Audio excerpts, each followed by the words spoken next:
Dalam mengisi kekosongan jabatan pasca rotasi jabatan di jajaran pejabat pimpinan tinggi Pratama dan pejabat administrator di lingkungan Pemprov Riau pada Jumat lalu, pemerintah Provinsi Riau pada Senin siang menunjuk dan menyerahkan surat perintah pelaksana tugas jabatan pimpinan tinggi Pratama di lingkungan pemerintah Provinsi Riau.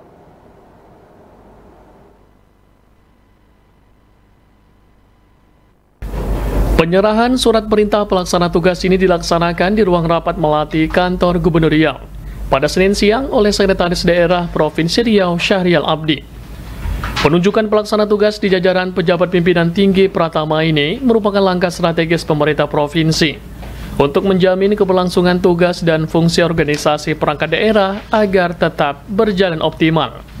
Surat perintah pelaksana tugas ini diberikan untuk mengisi 19 jabatan eselon 2 yang saat ini mengalami kekosongan, di mana sebagian diantaranya karena pejabat terkait dirotasi memasuki masa pensiun atau terkendala kondisi kesehatan.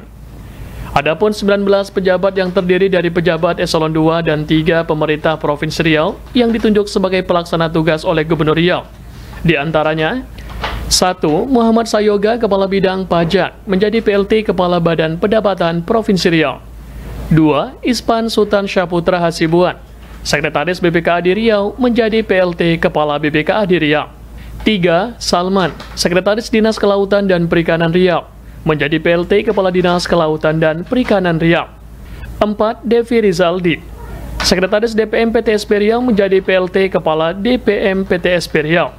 5. Yusi Prastiningsih, Wakil Direktur Rumah Sakit Umum Daerah Arifin Ahmad Riau, menjadi PLT Direktur Rumah Sakit Umum Daerah Arifin Ahmad Riau. 6. Adi Yudhistira, Sekretaris Dinas Pariwisata Riau, menjadi PLT Kepala Dinas Pariwisata Riau. 7. Adi Saputra, Kabid Umum Biro Umum, menjadi PLT Kepala Biro Umum Setda Prof Riau. 8. Dodi Saputra Dinata, Kabag Perencanaan Biro Adpim, menjadi PLT Kepala Biro Adpim Setda Prof Riau.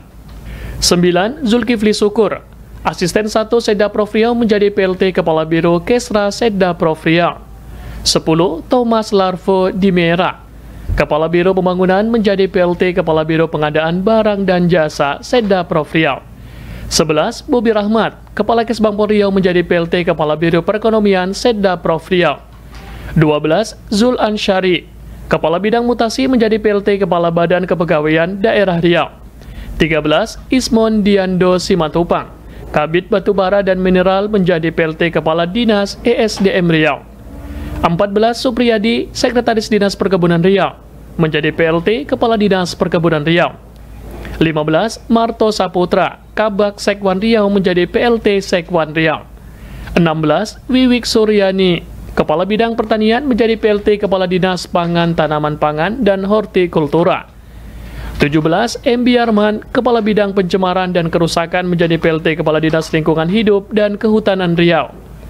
18. Purnama Irwansyah, Sekretaris Bapeda Riau, menjadi PLT Kepala Bapeda Riau.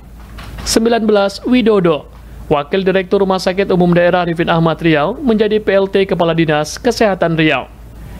Dalam kesempatan ini, Sekretaris Daerah Provinsi Riau Syahrial Abdi menekankan kepada seluruh jajaran pejabat pimpinan tinggi Pratama, baik definitif maupun pelaksana tugas, untuk bekerja sama dengan tim anggaran pemerintah daerah atau TAPD untuk menuntaskan perhitungan dan pembahasan dalam menyelesaikan APBD Perubahan 2025 yang terus digesa pengesahannya yang ditargetkan rampung pada akhir September ini. Selain itu, Sekretaris Daerah Provinsi Riau juga menekankan pentingnya kolaborasi lintas OPD demi meningkatkan kualitas pelayanan kepada masyarakat. Dirinya berharap kehadiran pelaksana tugas di sejumlah OPD ini mampu menjaga ritme kerja, sekaligus memberi energi baru dalam mendorong pembangunan daerah di Provinsi Riau. Makanya ditugaskan jadi PLT supaya tidak terjadi kekosongan.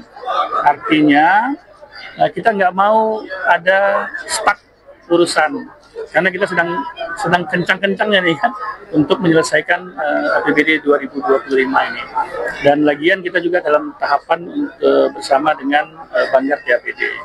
Maka saya ingatkan tadi, kalau ada informasi-informasi yang penting, perlu, yang berpengaruh terhadap perjalanan APBD kita, pastikan terupdate di dua pihak gitu, supaya nggak ada informasi yang miss. Jadi bisa terkoneksi dengan baik. Terus tadi arahan Pak Gubernur juga untuk maksimalkan tadi semua sumber-sumber pembiayaan tadi, baik dari APBD, kemudian dari APBN tadi, dan standar biayanya agar sama semua. Jadi jangan beda-beda lagi di masing-masing APD. BLT ini sampai kapan? BLT seharusnya sampai terpilihnya pejabat definitif. Kita kan sudah pekan ini sudah mengajukan izin juga. Mudah-mudahan kalau dalam 1-2 hari ini keluar, kita langsung pansel mengumumkan persyaratan itu selama lebih kurang 14 hari biasanya. Pengisian jabatan oleh pelaksana tugas ini bersifat sementara hingga terpilihnya pejabat definitif melalui lelang jabatan dan asesmen yang dalam waktu dekat akan segera dilakukan oleh panitia seleksi yang telah dibentuk. Penunjukan ini menandai langkah lanjutan dalam penataan birokrasi agar roda pemerintahan tetap berjalan optimal meski terjadi perubahan kepemimpinan di beberapa posisi strategis. Adinda Nela Rozana dan Randi Saputra melaporkan.